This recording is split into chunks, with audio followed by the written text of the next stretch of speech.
Hi, I'm Menaka Raman-Wilms, and you're listening to The Decibel from the Globe and Mail.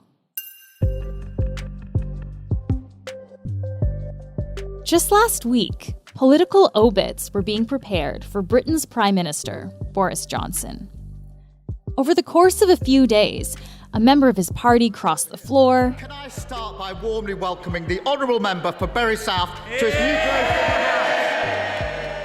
Then another one said it was time for Johnson to resign. You have sat there too long for all the good you have done. In the name of God, go. And finally, police announced they were investigating a number of events that took place at 10 Downing Street. I can confirm that the Met is now investigating a number of events that took place at Downing Street and Whitehall. These events were several boozy parties at the Prime Minister's residence, and they happened during pandemic lockdowns, when the British public were told not to socialize, let alone host a party. And then, on Monday of this week, a highly anticipated report dropped. It provided the first real judgment about these parties. This sense in the public that there's a rule for Boris Johnson and there's a rule for everybody else. Paul Waldie is the Globe's foreign correspondent based in London. He's here to explain. This is The Decibel.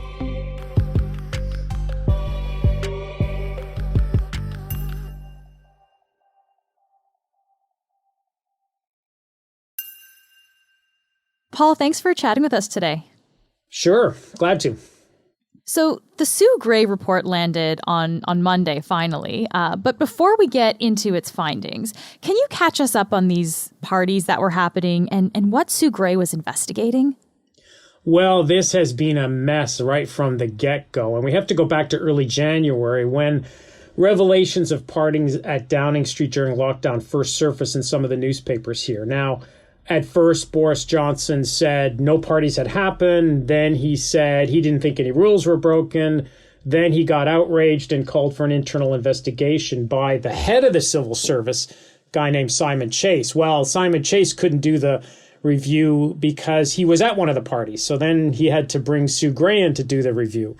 So as Sue Gray continued to work, more and more and more allegations came forward, and now we're up to 16 parties that are under investigation by Sue Gray. And then out of the blue, the Metropolitan Police got into the fray. So there's two investigations here then. So there's a police investigation and then there's like a government investigation, which is this Sue Gray report here. Paul, you've been following this pretty closely. What was your initial reaction, I guess, when you read this Sue Gray report? You know, at first blush, it's very, very general. I mean, she talks about how, excessive drinking in a workplace is bad. Well, no kidding. She talks about how there was a, failure to conduct leadership and some of these things shouldn't have happened. But she doesn't say what specifically shouldn't have happened and who specifically is at fault here. So it's a bit of a cover for Boris Johnson, but it is not the end of the story. She is going to produce a final report. The police are going to continue to investigate. They are likely to find some people. Whether or not Boris Johnson will be one of them, we don't know yet. So there's still a lot more to come. And I guess Monday was really just kind of a setup to what we're going to see in a few weeks or even months. What did you make of that observation that this level of drinking kind of keeps being emphasized at these events that were happening at 10 Downing? Well, we did know that there's a lot of alcohol flowing at Downing Street because one of the allegations that came out in some of the newspaper reporting was that some officials at Downing Street had been sent to a local supermarket to stock up on wine and bring it back in a suitcase. And we know that there was a fridge in Downing Street that was stacked full of wine and other things. Now, I mean, yes, of course, this is the Prime Minister's office. It's also his home. It's also got a garden. So there's going to be some occasions where there's going to be wine and that kind of thing. What has really irked people, though, is that these allegations, these parties, these events, this drinking was occurring at a time when no social interaction was supposed to be permitted, when funerals weren't happening, when weddings weren't happening, when people couldn't meet their loved ones, when people couldn't go into nursing homes. So it has really hit a nerve with a lot of people, and it has been going on for several months, and we keep hearing story after story after story. So that has faded a bit, but there is kind of a deepening sense that something really bad happened here and that Johnson is at fault for it. So what were the general findings of this report then? Were these parties breaking rules, breaking these COVID-19 restrictions? No, I mean, these findings were just that, very general, very broad. There was a failure of leadership. She couldn't go into specifics because that's the stuff the Metropolitan Police are doing. And she felt she couldn't undermine that investigation by providing a more extensive report into what she's found. She has done that, apparently. She's ready to go with a final report that does lay blame, that does get into specifics, but she's holding off until the police finish what they're doing. And if there's any fines to be levied, then that will be a police matter. And that could hit the prime minister. He was at least one of these parties. We know that, likely two. So he may be facing a fine for those two actions alone. How much power does this report have, Paul? Does Johnson have to implement any changes as a result of it? No, this report in and of itself, he can completely ignore. I mean, at his political peril, it only carries any weight because of the political pressure that's been built up around it and that surrounds it. This, of course, isn't the first controversy that Boris Johnson has faced, though. I'm wondering what it is about this scandal in particular that's caused it to become such a big deal. It's the pandemic. It's what everybody can relate to. A lot of scandals that happen in Westminster, like in Ottawa, like in a lot of political circles, tend to be very inside baseball things that outrage the reporters who cover Parliament Hill, but nobody else can understand what's going on and nobody else cares. This one, though, people did care. This was a lockdown. This was parties, 16 parties during lockdown when no one was supposed to be having any social interaction. That has hit home. This kind of hypocrisy, I just want to read out a little part of the report because it deals with this idea of hypocrisy that was going on there. Quote, "At least some of the gatherings in question represent a serious failure to observe not just the high standards expected of those working at the heart of government, but also of the standards expected of the entire British population at the time." Paul, how has Johnson addressed this element of the scandal? Well, needless to say, he hasn't addressed that because what he keeps saying is when it comes to the specifics of the parties, he keeps saying, oh, well, let's got to wait for the police investigation. And then he'll say, well, I'm going to reform the way Downing Street operates. We're going to turn it into a sort of government department. But what that phrase and what that passage really hits home is this sense in the public that there's a rule for Boris Johnson and there's a rule for everybody else. And that's the one line of attack that Keir Starmer and the Labour Party have been able to manage to really hit home with people, that Boris Johnson kind of lives in a world where the rules don't apply to him. And that has kind of been his history. I mean, this is a guy that went to Eton. This is a guy that went to Oxford. This is a guy that many people would say has had an awful lot of things handed to him and seems to operate under the assumption that everybody else has to follow the rules, but I don't. And that's a criticism that's coming back to haunt him, especially now. And it's a criticism he hasn't been able to wiggle out of because this type of allegation and this type of report and this kind of police investigation really just feeds into that.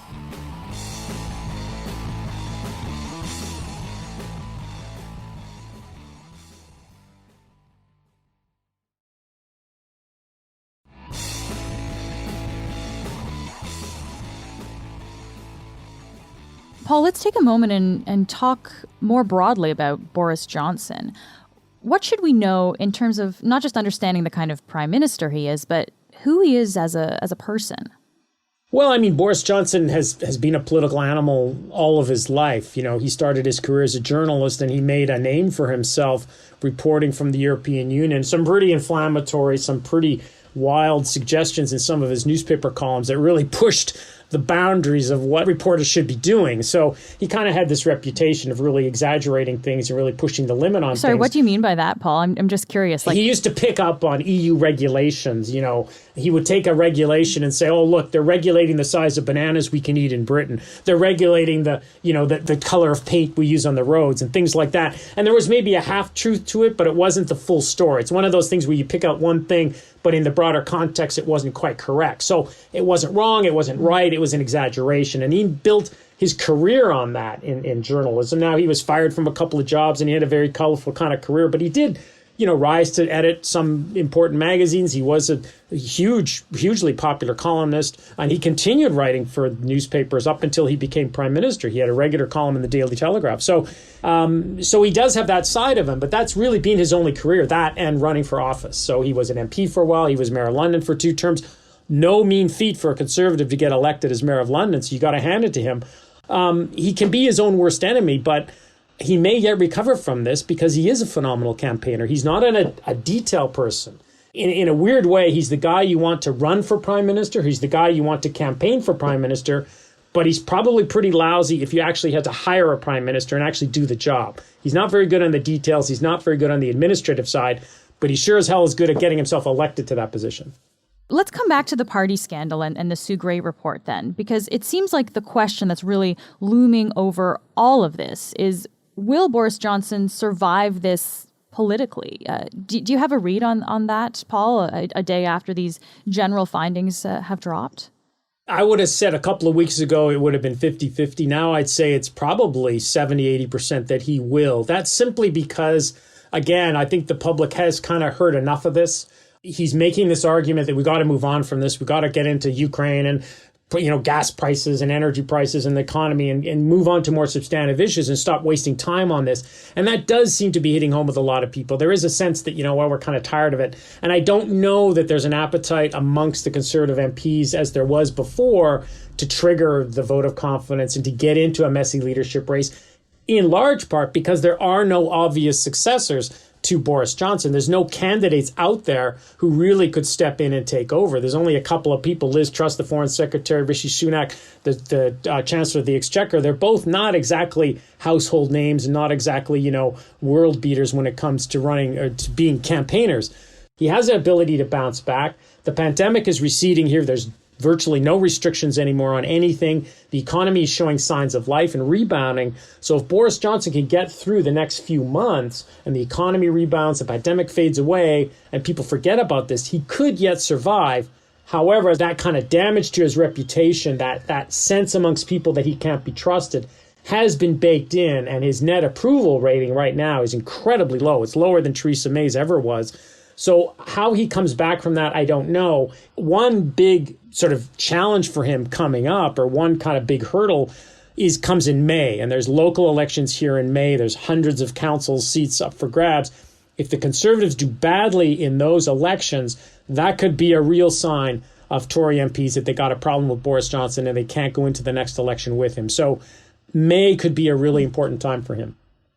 So some people are waiting to make up their minds, but a lot of others have actually been calling for his resignation. So Johnson has been facing very public calls for his resignation from within his own party even. Can you help me understand, why would members of his own party publicly turn on him like that? I think you have to look at the broader picture of the way Parliament is run here, and it's very different than what you see in Ottawa. In Ottawa, the whole Liberal Party, the whole Liberal caucus is kind of referred to as the government, and they all meet together. I mean, the Liberal caucus and all the MPs and cabinet ministers and Trudeau will all meet once a week with each other. That doesn't happen here. In Britain, there's really a very clear sense of the government, which is the Prime Minister and his cabinet, and all the other MPs. So what you then have is MPs free really to say, I disagree with the government on this, and that doesn't necessarily mean they're disagreeing with the party. They're just an MP disagreeing with what the government's doing, just like every other MP in the House of Commons, regardless of what party they're from. Yesterday was a good example. When Boris Johnson gave his statement in Parliament, you had 3 Conservative MPs get up and say, I'm not going to support you anymore. And that's kind of normal. That happens. So backbench MPs do have a lot more independence here and are much more willing, much more able, and certainly very common to poke fingers at the government and say, I disagree and this is wrong. So it's a different kind of parliament than you see in Ottawa. Johnson also just arrived in Ukraine on Tuesday to deal with the tensions that are happening there with Russian troops along the border. It's no surprise he's going to Ukraine today. Everything Boris Johnson does is political. Everything. I mean, Johnson has an important job as a leader of a world power. I wonder, has his other responsibilities, I guess, been neglected in a way, or has he been distracted by these ongoing discussions around these parties? Well, he would argue that he has been. And in fact, yesterday was kind of funny that he was in Parliament, and because he had to make this statement on this Sue Gray report, and because it went on so long, it went on for 2 hours, he missed a planned phone call he was supposed to have with Vladimir Putin. So he would argue, see, I'm being distracted. I'm not being able to carry on with things.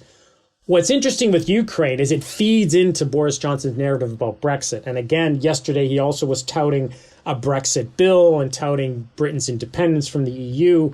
And Ukraine feeds into that because I think if you look at what's happened in the last few months, Britain has been far more aggressive in supporting Ukraine, far more aggressive in going after Russia than any other country in the EU.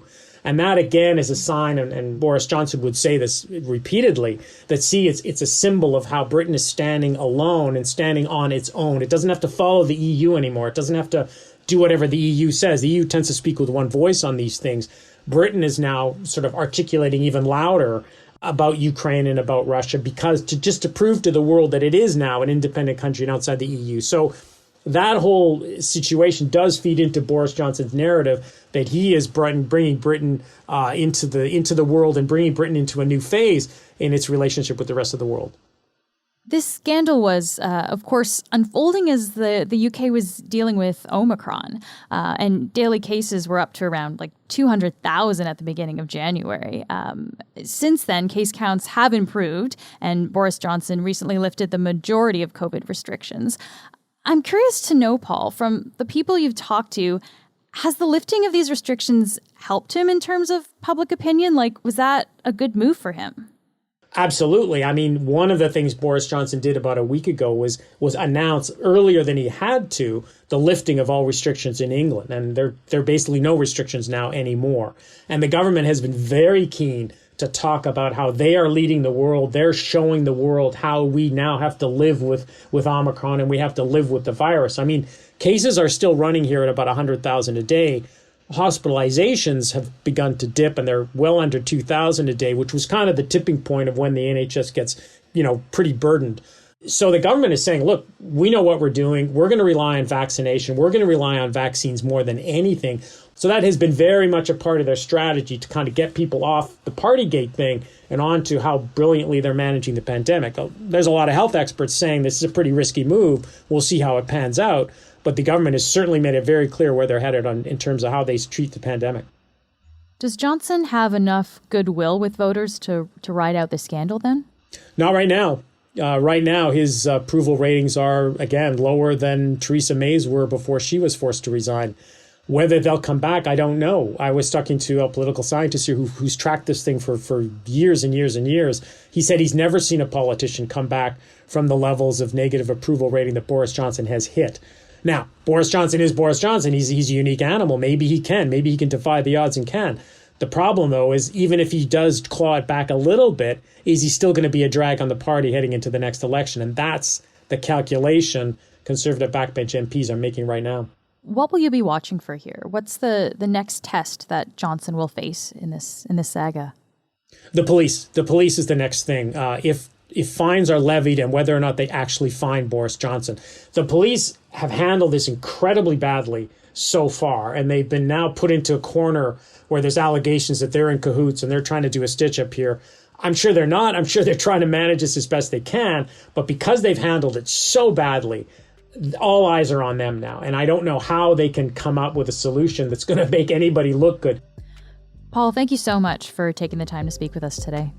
Sure, glad to. Before we go, an update on a story we brought you a few weeks ago. On Tuesday, Quebec Premier François Legault scrapped his previous plan to tax the unvaccinated. The proposed tax was quite controversial, and if it had gone through, would have raised ethical and legal questions.